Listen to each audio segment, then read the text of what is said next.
একলা প্রমাণিত কোনো কিছু হবে আরে না, আমি বুঝছো তো? এরকম বিশ্বাস করবে নাকি যে ওখান থেকে গেছে? হ্যাঁ, যাই হোক বেবি, তোমার মাথায় যে বুদ্ধি, আসলে কি যে বলবো, তুমি যে জাদু শিখছো এখন আমারই ভয় লাগতেছে আমার কোন দেশে আবার পাঠাই ছি, দিবে না ছি, দেবে। তুমি এই কথা বলতে পারলে?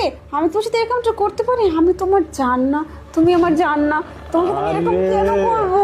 আজকে থেকে তুমি আর আমি হ্যাঁ। এই বাড়ি সব আমাদের। যত সয় সম্পত্তি টাকা পয়সা নিয়ে আমরা দুইজন ভোগ করব, আর এই বাড়িতে থাকবো, আর আসতে হবে না, ভয়ও লাগবে না, কোনো কিছুই হবে না। হ্যাঁ। আমার যে কি আনন্দ পথের লাগছে। কাটা একদম ফিনিশ করে দিয়েছি। সবকিছু ভাবনা চল। ঠিক আছে, চলো।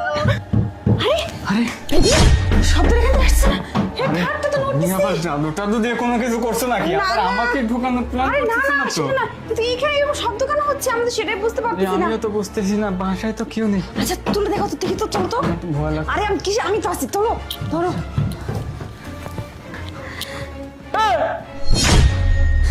আরে তো তো তো তো তো তো- তো- তো- তো- তুমি এখানে? তোমার স্বামী কেন তুমি বিদায় করে দিয়েছো?